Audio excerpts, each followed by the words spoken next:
Here I have XIAOMI 12T Pro, and today I'm going to show you how to change photo resolution in camera on this device. So firstly you have to open camera.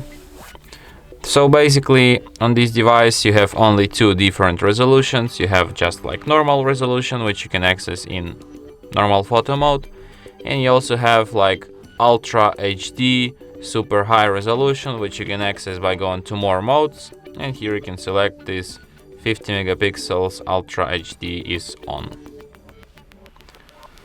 So yeah, and that's it. Thanks for watching.